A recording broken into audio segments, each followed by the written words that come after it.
Hello everyone and welcome back to our channel Sophisticatedly Simple। दोस्तों एक बात बताऊं, हॉस्पिटल बिल देखने का जो डर है ना, वो एग्जाम रिजल्ट देखने से भी आजकल ज्यादा हो गया है। एंड इस डर का एक ही सॉल्यूशन है, buying a good health insurance. पर हेल्थ इंश्योरेंस लेना इतना आसान नहीं है। अगर आपने गलत पॉलिसी ले ली तो आपकी लाइफ हेल हो सकती है।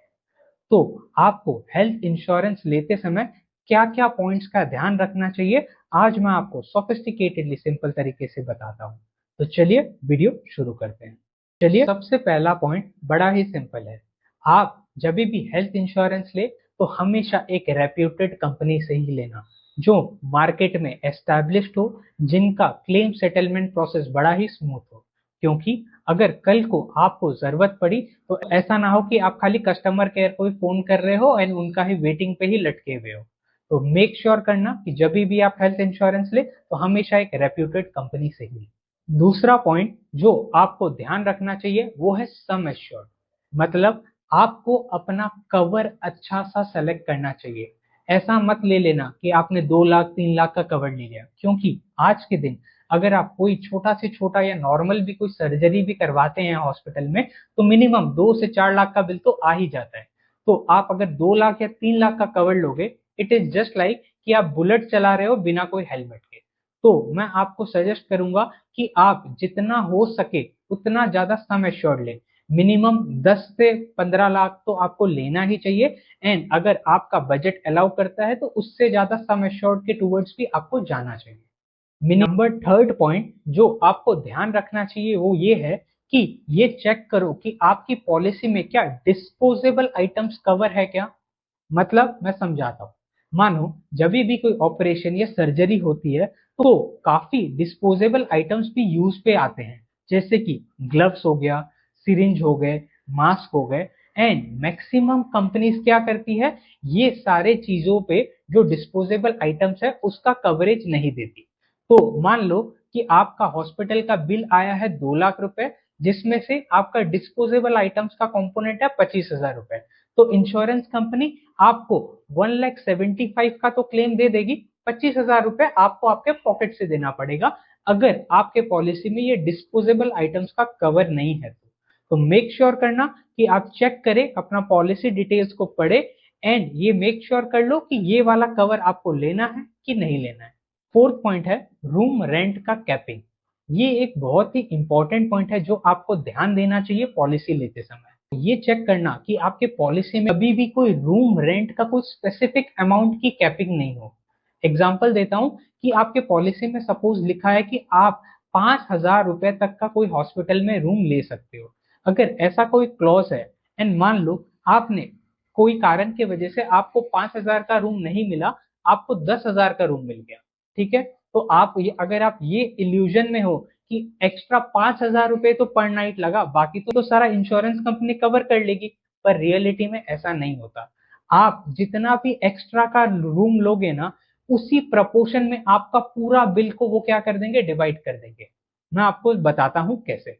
मानो आपका कैपिंग कितना था, 5,000 का, आपने रूम कितना का ले लिया, 10,000 का। सपोज करो आपका हॉस्पिटल का बिल आया 2 लाख रुपए, पर इंश्योरेंस कंपनी बोलेगी कि हम इस बिल का आपको सिर्फ 1 लाख रुपए ही देंगे। आपका पूरा हॉस्पिटल का बिल उसी प्रपोर्शनेट से घट जाएगा, बैलेंस पैसा आपको मजबूरन देना पड़ेगा।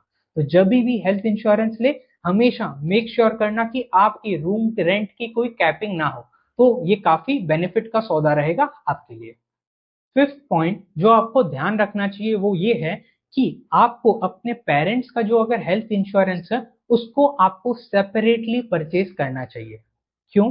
क्योंकि आपके पेरेंट्स की जो एज है वो आपसे तो ऑब्वियसली ज्यादा है, तो वो एज के वजह से उनका प्रीमियम भी ज्यादा रहता है। एंड अगर आप उनका कवर भी अपने साथ फ्लोटर में ले लेते हो तो अनफॉर्चुनेटली आपका प्रीमियम भी बढ़ जाता है। तो आप इसको बेटर तरीका ये रहेगा, आप अपने लिए एक अलग हेल्थ इंश्योरेंस लो एंड अपने पेरेंट्स के लिए आप एक अलग हेल्थ इंश्योरेंस लो, ताकि वो जो पेरेंट्स का जो आपका एज के वजह से जो प्रीमियम बढ़ रहा है उसका इम्पैक्ट आपके प्रीमियम में ना पड़े।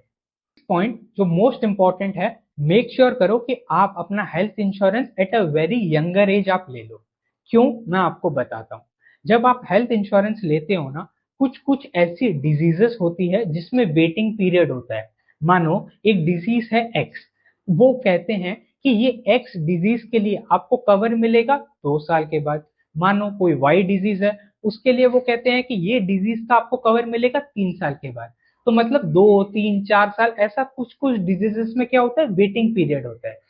अगर आप हेल्थ इंश्योरेंस अपने यंग एज में ले लेते हो तो उस समय चांसेस ऑफ फॉलिंग इल या आपको वो बीमारी लगने की चांसेस तो कम रहेगी, प्रोबेबिलिटी कम रहेगी। तो आप अगर जल्दी लेते हो तो आपका जो वेटिंग पीरियड है वो आराम से पास ऑन फटाफट हो सकता है। एंड आपको अगर मजबूरन कभी फ्यूचर में ये जरूरत पड़ी वो बीमारी के लिए, तो आपको ये सुनने नहीं मिलेगा, नहीं सर आपका तो ये कवरेज में नहीं है क्योंकि ये वेटिंग पीरियड चल रहा है। तो आप ट्राई करो जितना जल्दी हो सके अपना हेल्थ इंश्योरेंस ले ले, ताकि वो वेटिंग प्रॉब्लम में ना फंसे। लास्ट एंड सबसे इंपॉर्टेंट पॉइंट मैं आपको बताऊंगा, वो ऑन ग्राउंड आपको करना है। आप कभी भी जब हॉस्पिटल जाते हो एंड आप जब हॉस्पिटल वालों से कहते हो कि हमारा तो इंश्योरेंस है, तो आप तो टेंशन फ्री रहते हो एंड हॉस्पिटल वाले इसी टेंशन फ्री का थोड़ा फायदा भी उठाते हैं। जैसे कि वो क्या करते हैं, मान लो कोई इलाज का जेन्युइन बिल बनेगा 3 लाख रुपए का, वो उसको इन्फ्लेट करके कभी 4 लाख 5 लाख बना देते हैं। ठीक है, एंड आपको भी वो कन्विंस कर देते हैं कि सर आपको तो पैसा देना नहीं है, इंश्योरेंस कंपनी को ही देना है, तो आप क्यों टेंशन ले रहे हो, 3 लाख का बिल है 4 लाख का है। एंड कभी कभी आपको अगर अवेयरनेस नहीं है तो आप भी कह देते हो कि फर्क पैदा है कि यार इंश्योरेंस कंपनी को ही देना है। आप भी खुश रहते हो, आप बोलते हैं यार जो करना है कर, मेरे को फटाफट फ्री कर, मेरे को घर जाने दे। जो आप सेटलमेंट करवा के आप वहां घर चले जाते हो। पर मैं आपको बताता हूँ, ऐसा करने से आपको बड़ा लॉस हो सकता है। एक एग्जाम्पल से समझो कि आपका जो सम एश्योर्ड है वो है 10 लाख रुपए, ठीक है। एंड आपका जो पहला इलाज अगर हुआ है उसका जेन्युइन बिल बनता मान लो 5 लाख रुपए, पर आपके हॉस्पिटल वाले ने क्या किया, उसे इन्फ्लेट करके 5 से 7 लाख कर दिया। ठीक है, तो इसके वजह से आपका जो बैलेंस सम एश्योर्ड बचा ना, वो कितना बचा, 10 से 7 तो ऑलरेडी यूज हो गया, तो 3 लाख ही बचा। खुदा ना खास्ता अगर आपको कोई वापस हॉस्पिटलाइज होना पड़ा एंड उस समय आपका बिल आया 5 लाख रुपए, तो इंश्योरेंस कंपनी तो सिर्फ वो 3 लाख ही भरेगी, 2 लाख रुपए आपको आपके पॉकेट से देना पड़ेगा। तो अननेसेसरीली अपना जो सम एश्योर्ड है उसको आप एग्जॉस्ट ना करें।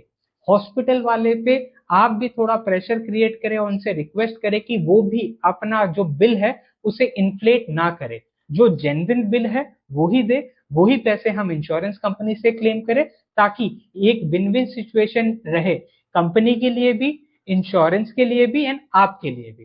तो ये हमेशा ध्यान रखना, कभी भी आप ये ट्रैप में ना फंसे। आई होप आपको ये सारे पॉइंट्स काफी यूजफुल लगे होंगे। आपके अगर कोई भी डाउट्स है तो जरूर से आप मेरे को कमेंट करो, उस चीज के बारे में भी मैं आपको रिप्लाई करूंगा। आई होप आपको ये वीडियो काफी यूजफुल लगा होगा। एंड अगर आप भी अपनी लाइफ हमारे तरह सोफिस्टिकेटेडली सिंपल बनाना चाहते हैं तो प्लीज हमारे चैनल सोफिस्टिकेटेडली सिंपल को सब्सक्राइब करें एंड वीडियो को लाइक करें। Thank you.